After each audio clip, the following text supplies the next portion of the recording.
O eto naman. No, isa pa. Ano, Mark? Kalat na kalat to. BBM, bagsak ang ratings. No? Bagsak ang ratings ni Pangulong Bongbong Marcos. Kalat to, pinakumakalat to mga kababayan. Ayan, dito lang muna tayo. Publicus Asia approval rating. Bongbong Marcos from 33% down, no? Sa 19% na lang daw po. Sabi ko parang hindi naman, no? Parang yung sa mga pumupunta nga dun sa mga menjo-menjola ninyo, wala pang 20 milyon. 'Di ba? Yung ano, pumunta sa menjola nila, wala pang mga 20 milyon, mga bossing. Yung sa Davao, Davao na 'yon. 'Di ba? Sabihin na natin 30 mil yung Davao. Hindi nyo pwedeng sabihin majority ng mamamayang Pilipino yan. Kahit paulit-ulitin ko pa dito, kulang 120 million na ang mamamayang Pilipino. Inday Sara Duterte, biruin nyo ha mga kababayan. Parang sinabi na nitong survey na ito, mas may tiwala kami kay Inday Sara Duterte. Kasi tinatanong siya sa confidential funds, inaalam yung confidential funds, tinatanong kung sino sila Kokoy Villamin, no? At tapos meron pang pagbabanta sa buhay ng Pangulo, asawa ng Pangulo, at ni House Speaker Martin Romualdez. Kaya mas sinusuportahan at mas tiwala kami kay Inday Sara Duterte. Mas ipinagkakatiwala namin ang tax namin, ang ikinakalta sa amin sa buwan-buwan na sahod namin. Kasi ayaw niyang ipaliwanag. Di ba, Sir Eleuterio Pajarlo? Kaya, yung rating ni Inday Sara Duterte ay mas mataas. Di ba? From March 15 to March 20, 2025. Sabi daw po, mga bossing, ng Publicus. Approval ratings ni Pangulong Bongbong Marcos. Galing sa 33%, bumagsak ng 19%. Biruin mo, ano? Yung gobyerno na nagpapasiyasat nung mga hindi maipaliwanag na mga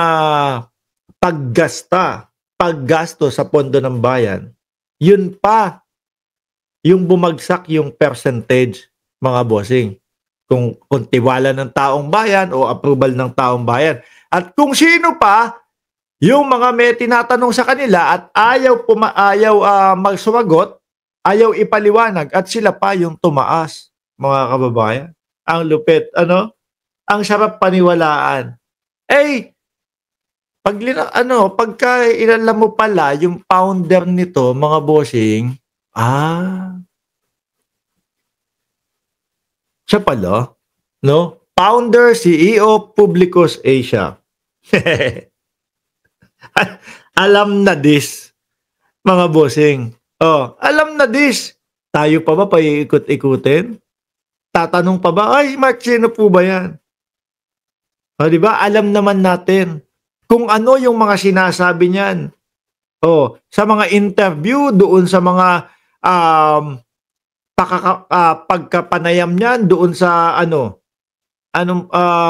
nakalimutan ko na kasi na yun wala na Hindi na masyadong napapanood yun Semenay. Sa Semenay, mga kababayan. Di ba? Alam naman natin na etong si Madam, makabuloyski to.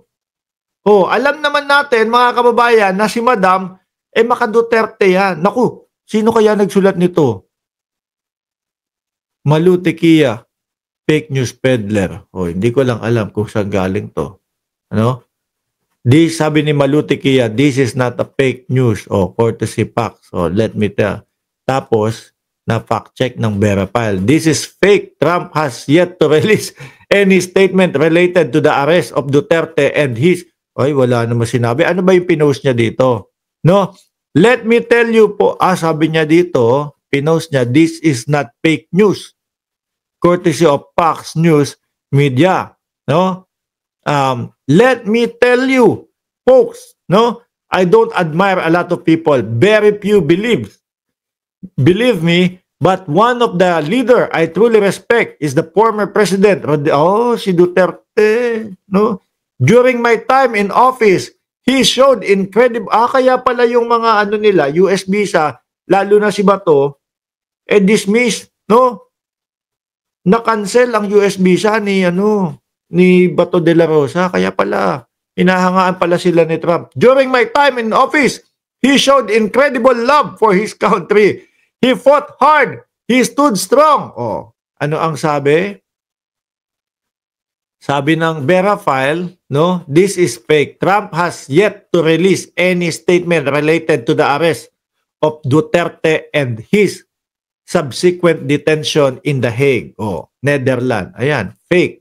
Walang katotohanan. No such pronouncement were found on Trump's social media, no, account or published by the White House official. Bakit naman ganun? Post kayo ng post.